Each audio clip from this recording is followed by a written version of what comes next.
Hey everyone, I'm Cameron with SpeedCubeShop.com.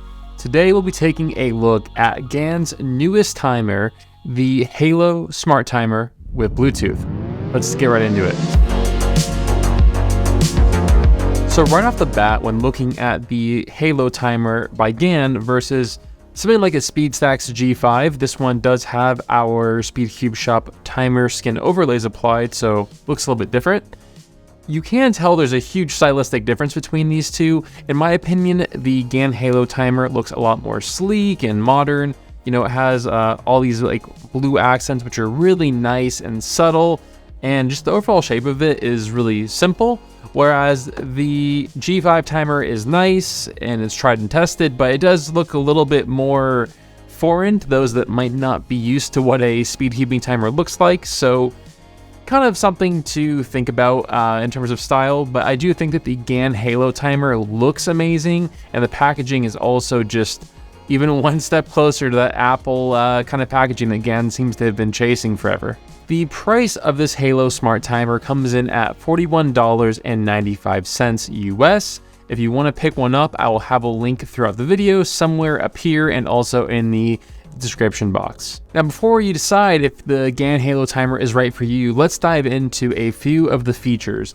Just to give you a quick idea, here is the instruction guide for the Halo timer, and there is a lot of information in here because the Halo timer is extremely customizable, even as far as the colors you can change, the lighting effects, and there's some really cool stuff in here, so definitely stay tuned for those. Looking at the timer, we have pretty basic stuff. We have the charging port right here and the auxiliary input right here if you do choose to connect it to a computer or other external device. The charger is a micro USB, and it does come with a micro USB to USB, I believe it's a 2.0 cable, and it does have a long battery life of up to 42 hours roughly. So you can either use the smart timer when it is plugged into a power source, or you can use the rechargeable battery. And yeah, but please keep in mind though, this is not going to accept a non-rechargeable battery, so you want to make sure this thing is either charged or you have a external power source. As far as the functionality goes, this button right here is your GAN logo button, we'll call it. It's going to be your best friend. Pretty much this button is going to do a lot of the functionality for the timer. So to begin, one touch is going to turn on the timer, and on the screen you will see your basic timer layout and then your battery life indicator, as well as a Bluetooth logo, which currently is flashing, which means that the Bluetooth is not connected. When the Bluetooth icon goes solid, that means that you're connected. Pretty much different combinations of either long pressing or multiple pressing the GAN button will unlock different features like resetting the timer completely, and you're going to lose all of your solves, so be careful with that one. You can view the date and time if you want to do that. You can toggle through your different solves and view your average of 5, which is really cool. Or you can long press it to go ahead and power off the timer. One really cool thing about this timer is that it works with the GAN ecosystem of their CubeStation app, meaning this timer on its own can store up to 10,000 solve results, which is quite a bit of solves.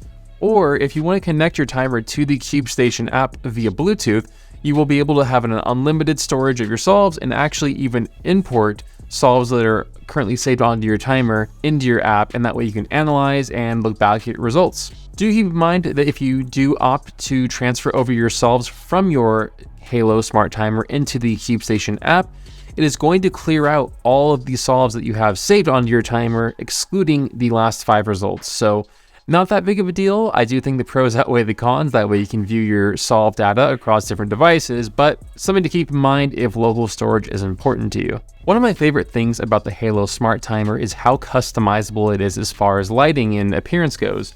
Right now I have mine set up to a custom configuration of green and yellow. You can see when I have my hands starting. And then you might have noticed that while I am actually solving, the outer rim will kind of pulse and like breathe and glow this nice green color. I'm not really a big fan of when the timer is like flickering really fast, and I'll show you what that looks like. So let's see, I have to press and hold the left hand, press that, and then here we go. So that's an example of the flicker. That's the dimmest, medium dim, and the brightest setting. It just is kind of a lot for me, so I prefer the pulsing, or like the breathing. So it's really cool that you can really make this timer your own. You can also disable the lights while you're solving entirely if that's your preference. Now, we all hate timer malfunctions, and GAN tries to help combat that by freezing all of the buttons on the timer for 2 seconds after a solve is completed. So if I'm going ahead and starting a solve, going, stopping it, then immediately hitting the button, nothing happens until 2 seconds after, give or take. It'll then allow me to clear the solve. So that way, if by some accident you're solving your cube, you drop it and the corner lands right on that button, or your friend's messing with you, or some other random occurrence happens, your solve result is protected. Another cool feature that GAN claims is that the timer is actually accurate to the 1,000th of a second, whereas the SpeedStax G5, there's been some conjecture on that, and it's allegedly a randomly calculated number on the third result. But don't know that for sure, but GAN is here to claim that your time that you see is the time that you actually got. In my opinion, if you're gonna pick up the Halo Smart Timer, you really wanna use it with the CubeStation mobile app.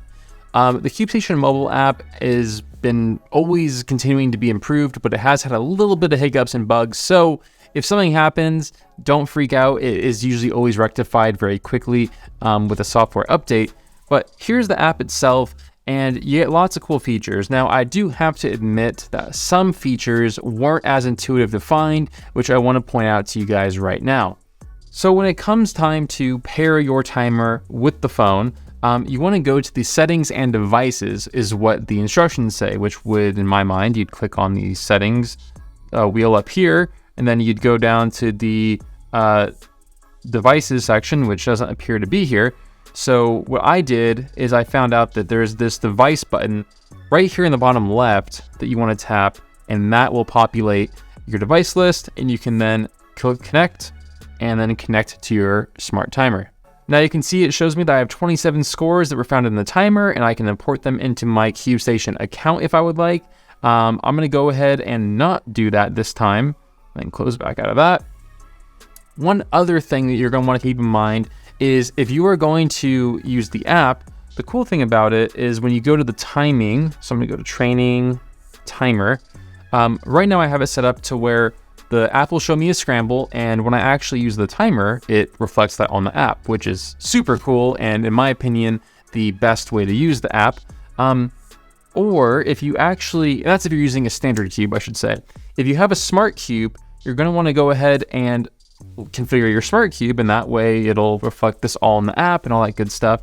To do that, you want to go back to the home screen, and again, it says in the instructions it's in the settings, but it's actually going to be this button right here next to the mail icon. If you tap on that, it's going to give you the cube mode section, and that way you can select non-smart cube, smart cube, or a virtual cube. When you first configure your smart timer to the app, it's going to ask you if you want to authenticate the timer to unlock the full settings. I don't really know for sure what that means, but you might as well do it. In my mind, I think it has something to do with like activating your timer in GAN's system. It also gives you the option to bind the timer to the app, which means that nobody else can randomly connect to your timer. So you definitely want to go ahead and do that.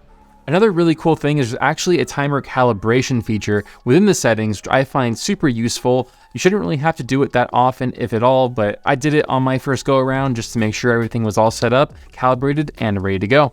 So all in all, I really do love the GAN Halo Smart Timer. I think it's well worth the price tag, and in my opinion, is the best speed cubing timer that's available currently. It's easy to use, it works as expected. The app can be a little bit clunky, as I mentioned, but I've had good luck with it this go around. It can take a little bit of time to get used to the app and kind of find your way around. It is so jam-packed with features, but it's not that difficult. And if you do find yourself looking for questions or needing some help, feel free to reach out to SpeedCubeShop support, and we're happy to help. I also really like the flexibility that you can use this timer on the go, either with or without the app. So it can be as simple as a regular timer, or you can use the app and unlock all that cool functionality like storing your times, analyzing it, and the days of having to manually calculate an average of 5 are long gone, because you can just now toggle through your settings and go through your solves and view your rolling average of 5. So really cool features. I can't give enough compliments to GAN for getting this timer developed. I do think it is a very nice upgrade over the previous GAN smart timer, and I'm sure that as time goes on, these will only get better and better. The lighting effects, again, are one of my also favorite features, and it just really adds on to the custom look and feel of this timer. So yeah, I hope that you guys enjoyed this video, and if you're looking to pick up a GAN Halo smart timer, this helped, or if you already have one and you're trying to find your way around, I hope it helped as well. But yeah, feel free to check out some of our other YouTube videos if you enjoyed this one. You have a link to purchase the GAN Halo smart timer at my store, SpeedCubeShop.com, link somewhere over here. Thank you all so much for watching. See you in the next video. Bye.